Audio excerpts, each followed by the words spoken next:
Karena melakukan firman Tuhan, sama-sama katakan amin, haleluya. Kasih tepuk tangan bagi nama Tuhan. Shalom Bapak Ibu Saudara terkasih, apa kabarnya? Nah, luar biasa ya. Terima kasih buat Bapak Gembala terkasih yang semakin hari semakin luar biasa. Buat Ibu Gembala, terima kasih buat kunjungannya kemarin ke rumah. Bawa empek-empek, bawa bolunya tapi tinggal seprapat, Bu. Haleluya. Ketika kami tahu Bapak Ibu mau ke rumah, itu tahunya 1 hari sebelumnya. Itu rumput masih panjang, saudara. Jadi pagi-pagi Bu Sheni langsung menjadi komandan di rumah tangga, Pak. Langsung semuanya dibangunin. Lalu saya tugasnya beresin rumput depan, gitu ya. Anak-anak ngepel dan segala macamnya. Dan perkiraan datangnya jam 10, gitu kan. Ya, jadi kita buru-buru tuh Pak semuanya. Puji Tuhan keadaan rumah rapi, keadaan rumah wangi saudara. Dan ketika Bapak Ibu datang dan mereka bilang rumahnya enak. Puji nama Tuhan. Nah saudara, ketika saya pikirkan renungkan pas malam-malam gitu ya, saya ngobrol sama istri. Lalu terbesit dalam pikiran saya. Kadang begitu juga dengan kehidupan kita secara rohani. Kalau kita mempersiapkan diri kita buat raja kemuliaan. Buat orang yang kita hormati, nggak mungkin kita leha-leha begitu saja. Pasti kita mau semuanya keadaan yang rapi, semuanya dalam keadaan yang bersih, semua inginnya keadaan yang mendekati kesempurnaan walaupun tidak sempurna. Dan itu hanya bisa dilihat ketika di mana hati Anda berada, hati saudara berada. Kalau saudara menghargai seseorang, kalau saudara memiliki hati yang mengasihi seseorang, pasti saudara ingin memberikan yang terbaik bagi orang tersebut. Tetapi kalau kita tidak mengasihi seorang, mau datang, mau apa, biarin aja. Saudara tidak mau bayar harga, tidak mau berkorban. Nah bagaimana dengan kehidupan kita di tengah-tengah keadaan yang sepertinya keadaan ini tidak menentu, keadaan yang tidak, tidak bisa diprediksi. Apalagi tadi kesaksian 2 orang yang siap melakukan jenjang ke dalam pernikahan ya Pak ya. Itu bukan hal yang mudah gitu ya, itu pasti hal yang sangat sulit gitu ya. Seperti tadi adik terkasih kita Indra, di tengah-tengah pandemik ini memang sulit sekali. Jangankan mau nikah, mau hidup aja sulit saudara. Maka ketika dia berusaha melakukan yang terbaik, pasti ujung-ujungnya calon mempelai berkata, yuk kita doa. Betul nggak? Nggak ada cara lain. Betul ya nggak, Le David? Pasti ujung-ujungnya mau ribut gimana pun, pasti ujung-ujungnya doa. Ternyata doa itu yang membuat kita bisa menstimulus kehidupan kita ya Pak ya. Saya juga banyak sharing sama Pak Gembala. Pasti ujung-ujung kita bilang doa jalan yang terbaik. Enggak ada cara lain saudara. Karena dengan doa itu kita mengerti isi hati Tuhan. Jadi doa bukan mencari supaya semuanya baik-baik saja. Tetapi dengan berdoa sepertinya kita mendapatkan kekuatan yang selalu baru. Dengan doa kita mendapatkan seperti satu tuntunan ilahi dalam kehidupan kita. Apalagi kita yang sudah berkeluarga, apalagi kehidupan kita yang hari-hari ini mungkin kita lagi diproses dengan masalah keuangan. Tetapi saya sangat percaya sekali ketika saudara ada di tempat ini, di Menara Sukacita, saudara tidak hanya ingin memuji menyembah Tuhan, pasti kita rindu kehidupan kita juga mengalami sukacita Tuhan. Yang setuju katakan amin. Yang setuju katakan amin. Ngomong kanan kirinya katakan, kulihat di wajahmu ada kemuliaan Tuhan. Amin saudara. Tadi pas lagi memuji menyembah Tuhan ya saudara, saya lihat semangat dari Pak Gembala, beliau angkat tangan, beliau memuji menyembah Tuhan. Kemarin saya ingat perkataan dari Brother Donald, Laya Donald, bahwa pengurapan itu turunnya dari gembala Pak, dari atas, ke janggut, ke jubah, ke turun. Makanya beliau bilang, kalau doa berkat, Pak Gembala harus doa berkat. Nah ketika Bapak mengangkat tangan, saya percaya sekali yang di belakang juga menjadi semangat mengangkat tangan Pak. Yang semangat yang di belakang juga menjadi on fire. Karena apa? Karena melihat sosok dari Bapak yang begitu semangat bersukacita. Makanya tidak henti-henti dan tidak putus-putus ya. Semua kita yang di sini selalu berdoa buat Bapak Ibu Gembala. Ibu semakin enak makanannya, maka kami juga semakin berbahagia menikmatinya. Yang setuju katakan amin. Ya saudara ya, kemarin bawa empek-empek saudara. Bawa empek-empek, kita masak empek-empek di rumah. Pak Gembala nggak mau makan. Pak Gembala bilang, kok bawa oleh-oleh, kok dimasak juga? Nggak aci, dia bilang. Saya percaya hari ini pasti dikasihkan ganti ruginya. Bercanda ya Pak ya. Nah saudara terkasih di dalam Tuhan Yesus. Hari ini tema khotbah saya yaitu ajarlah kami berdoa. Sama-sama katakan ajarlah kami berdoa. Yuk kita buka Alkitab kita dalam Lukas 11 ayat yang pertama saudara. Lukas 11 ayat yang pertama. Saya tidak lama-lama khotbahnya karena tadi kesaksian sudah sangat-sangat memberkati kita ya saudara ya. Bukan saya bilang khotbahnya sudah sangat lama ya, sangat memberkati kita. Gitu ya. Luar biasa, sampai tadi Bang Doni mana dia? Sampai doa Bapak kami berapa kali dia. Haleluya. Lukas 11 ayat yang pertama, mari kita baca sama-sama 1, 2, 3. Pada suatu kali Yesus sedang berdoa di salah satu tempat. Ketika ia berhenti berdoa, berkatalah seorang dari murid-muridnya kepadanya, Tuhan, ajarlah kami berdoa sama yang diajarkan Yohanes kepada murid-muridnya. Saudara perhatikan, kalau saudara cek di dalam Alkitab, para murid tuh gak pernah minta kepada Tuhan, Tuhan ajar kami melakukan mujizat. Ajar kami menyembuhkan orang. Ajar kami membangkitkan orang mati. Tapi satu-satunya permintaan para murid kepada Tuhan Yesus yaitu ajarlah kami berdoa. Saudara boleh searching kata ajarlah. Maka yang keluar saudara ajarlah kami berdoa. Para murid gak pernah minta ajarkan kami melakukan mujizat. Ajarkan kami menyembuhkan orang. Maka ketika saya baca ayat ini kenapa ya Tuhan? Para murid gak pernah minta ajarkan berkhotbah, ajarkan menyembuhkan orang. Ketika saya baca saudara, saya renungkan. Rupanya saudara satu-satunya alat komunikasi saudara kepada surga itu cuma doa. Yang setuju katakan amin. Bahwa doa itu akan mengubahkan kehidupan kita, bukan kehidupan orang terlebih dahulu. Dengan doa saudara, saudara mendapatkan satu kemuliaan, satu tuntunan dalam kehidupan kita. Maka ketika dikatakan ajarlah kami berdoa Pak, itu bukan untuk supaya sekeliling kita baik-baik saja. Tetapi melalui doa, melalui hidup kita, sekeliling kita menjadi baik-baik saja. Yang setuju katakan amin. Saya percaya sekali, Lai David, adik kami Indra Baby, itu doanya kencang. Sampai dia mengambil satu keputusan yang terberat. Apakah kita benar-benar bisa bersama-sama menjalani pernikahan ini? Kalau tidak lebih baik selesai sampai di sini. Ada korban yang diberikan. Tetapi dari semuanya itu saudara, ketika kita masuk dalam tempatnya Tuhan, ketika kita berada dalam pimpinan Tuhan, ketika kita berada di dalam doa, maka mujizat terjadi. Yang setuju katakan amin. Makanya Tuhan Yesus ketika dia menghadapi tantangan yang terbesar, ketika dia ingin disalib, dia tidak buru-buru langsung disalib saudara, tapi dia masuk Taman Getsemani Pak. Yesus masuk di Taman Getsemani, dia berdoa saudara. Sampai peluhnya seperti tetesan darah dikatakan. Makanya sakitnya Tuhan yang paling besar adalah bukan dia dicambuk, bukan dia ditusuk pakai tombak, tapi sakit yang terbesar adalah ketika dia hilang kemuliaan daripada Tuhan. Maka ketika dia doa terakhir, saya percaya sekali, kenapa ya peluhnya sampai seperti tetesan darah? Kenapa Tuhan begitu sampai dia mengalami ketakutan? Secara manusia, para murid melihat Yesus sepertinya ketakutan. Tetapi secara roh Yesus mengalami satu ketakutan, yaitu apa saudara? Kehilangan komunikasi daripada Bapaknya. Dia kehilangan, takut gak bisa ngobrol sama Tuhan. Dia takut tidak bisa mendapatkan apa yang dia bisa rasakan melalui doa. Maka saudara hari-hari ini, yuk saya himbau, saya ajak setiap kita di tempat ini semakin hari semakin memiliki gaya hidup berdoa. Yang mau katakan amin. Doa itu saudara, kita kan kalau doa itu lipat tangan, betul nggak saudara? Bisa ikuti saya doanya lipat tangan begini. Nah ketika lipat tangan begini, yang paling dekat di hati itu siapa saudara? Jempol, betul saudara ya? Yang paling dekat di hati itu, jempol itu paling dekat di hati.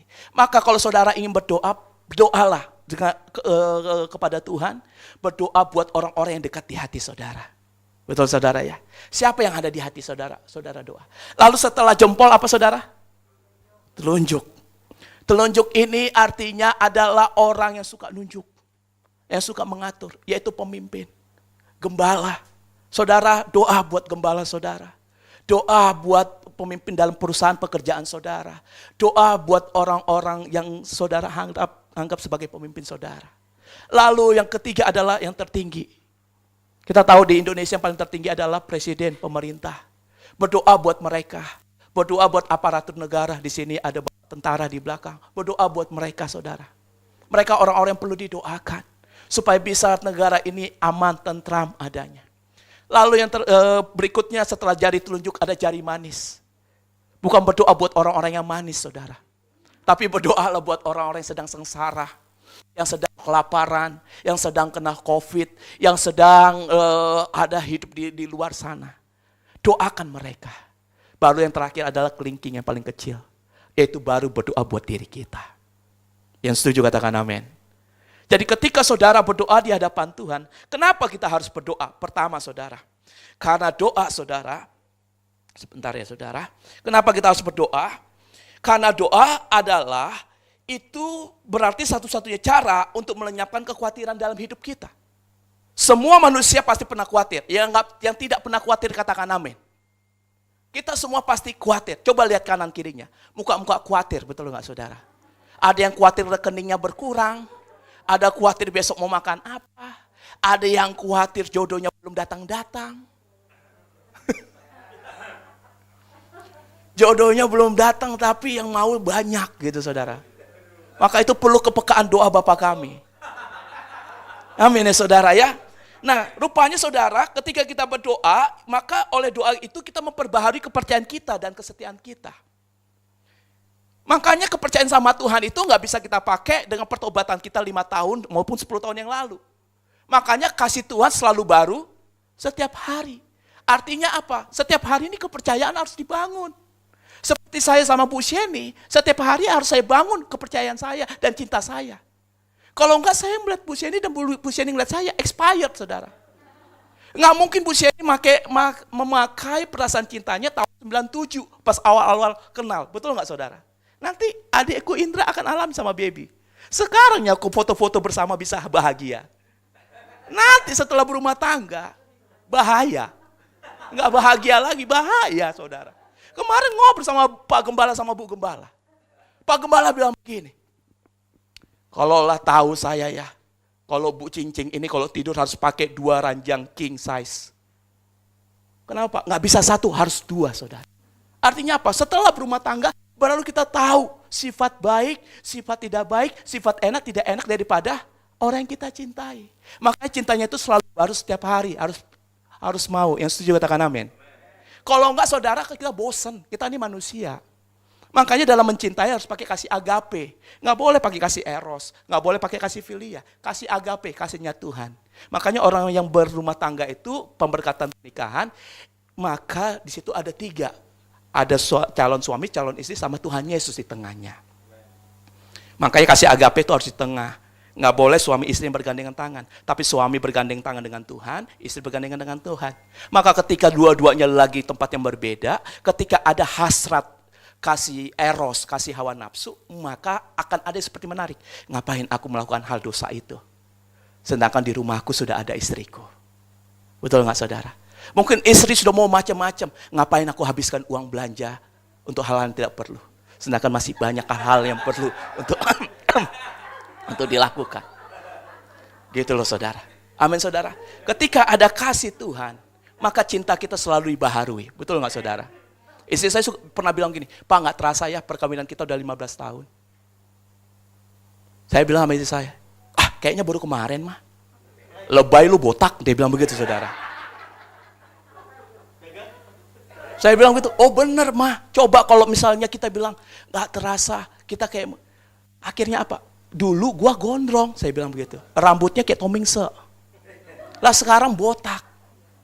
Betul nggak saudara? Kita nggak bisa pakai cinta yang lama. Makanya cinta suami istri harus selalu dibaharui setiap hari. Yang setuju katakan amin. Supaya apa? Kasihnya itu, gregetnya itu selalu baru. Maka poin yang kedua, kenapa kita harus berdoa? Jadi poin pertama berdoa itu supaya ada yang selalu baru. Benar nggak Bu Gembala? Ya Bu Gembala ya. Bu Gembala makin cantik aja ya Pak ya. Apa perawatannya Bu?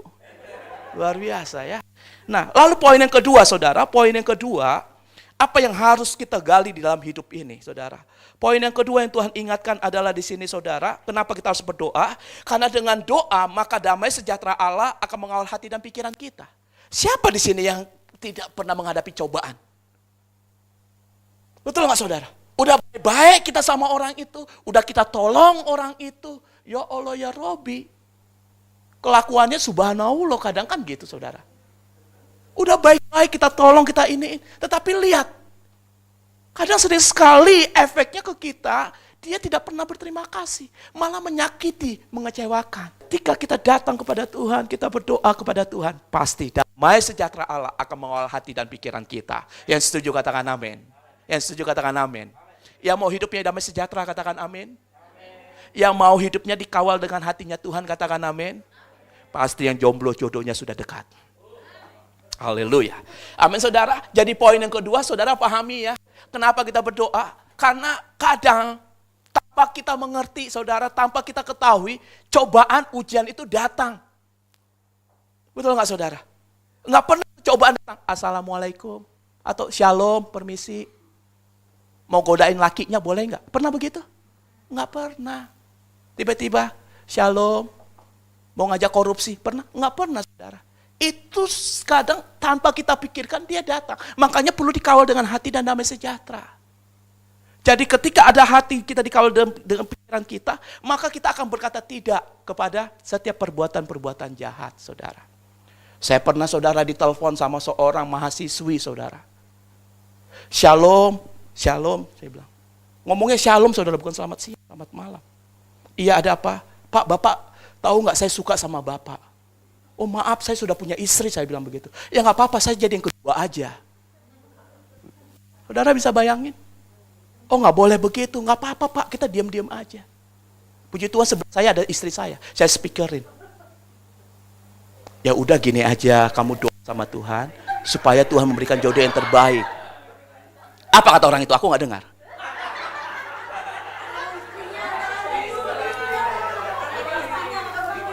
Nah, saya sudah tahu apa yang mau Anda katakan.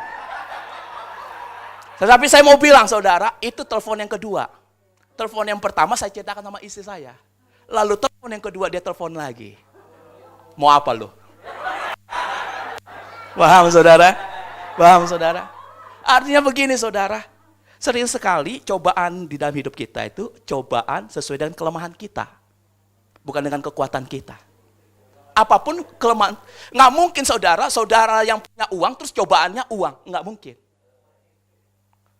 Tetapi cobaan kita adalah apa kelemahan kita? Contohnya kelemahan kita itu misalnya kita suka ya pokoknya segala macam lah saudara ya. Nanti kalau saya sebut ini takutnya nanti wah gua nih gitu ya. Pokoknya segala macam lah saudara ya, gitu ya. Ke saya aja ya kelemahan saya ya. Kalau kelemahan saya, kata istri saya nih, kalau saya itu orangnya itu terlalu ramah kepada semua orang. Bahkan kepada wanita yang lain juga ramahnya minta ampun. Saya bilang sama istri saya, kalau gua nggak ramah, orang pada takut. Udah muka kayak debt collector, hitam, botak, nggak ada yang berani ngobrol sama gua. Saya bilang sama istri saya begitu. Jadi saya harus ramah, paling tidak senyum lah. Betul nggak saudara? Karena ketika saudara tersenyum, maka paling tidak orang mendapatkan damai sejahtera. Betul saudara? Jadi yuk, mari kawal hati dan pikiran kita. Bila perlu saudara sewa pak tentara yang di belakang untuk mengawal saudara. Ya mau katakan amin. Karena nggak pernah saudara permisi tantangan dalam hidup kita. Lalu poin yang ketiga saudara. Kenapa kita berdoa? Poin yang pertama, karena itu akan memperbaharui kepercayaan kita kepada Tuhan dan kesetiaan kita. Poin yang kedua, itu akan memperbarui damai sejahtera Allah. Supaya ada damai sejahtera Allah mengawal hati dan pikiran kita. Poin yang ketiga, karena dengan berdoa kita terhubung kepada Allah. Dan Allah memberikan kekuatan kepada kita untuk melakukan segala perkara yang Ia ingin dari kita. Jadi rupanya doa itu untuk melakukan apa yang Tuhan kehendaki. Bukan apa yang aku mau, tetapi apa yang Tuhan mau. Rupanya doa itu supaya kita terhubung, saudara. Saudara punya tingkatan wifi tingginya seperti berapa BPPS juga. Saudara punya kuota banyak juga nggak akan nyampe ke surga saudara. Tapi doa itu buat semua orang. Nah lalu bagaimana perbedaannya? Ketika dia berdoa cuma dua. Karena doa itu hanya sebatas perbuatan. Tetapi setelah berdoa apakah dia mau berubah? Karena efek dari doa harusnya berubah. Karena bukan perbuatan. Karena kekristenan sejati bukan dilihat dari perbuatannya. Tapi dari perubahannya dalam kehidupan. Dan poin yang terakhir saudara. Dengan berdoa kita menerima hikmat yang datangnya dari Tuhan. Jadi kalau kita ingin menjadi orang yang berhikmat, menjadi orang-orang yang bisa berkata-kata dengan baik, Kita bisa mengatur rumah tangga kita bisa mengatur pekerjaan kita mengatur hidup kita, pelayanan kita dengan baik. Maka doa, saudara. Jangan tinggalkan doa. Karena orang yang suka berdoa tidak suka berdosa. Orang yang suka berdosa, dia tidak suka berdoa. Coba colek kanan kirinya. Lu yang mana? Tanya saudara. Amin saudara. Karena kalau orang yang suka berdoa, semakin hari dia akan meninggalkan dosa saudara. Betul nggak saudara? Kan pergaulannya diubahkan. Tetapi kalau orang yang suka berdosa, maka dia tidak akan suka berdoa. Dari dua-duanya ini, maka yang kelihatan apanya? Perubahan dalam kehidupannya. Orang yang berdosa, hidupnya semakin berubah juga. Menjadi orang yang berdosa. Orang yang berdoa juga, hidupnya semakin hari semakin berubah juga. Kepada apa? Kepada doa-doanya. 4 poin yang hari ini Tuhan ingatkan, kiranya nama Tuhan dimuliakan.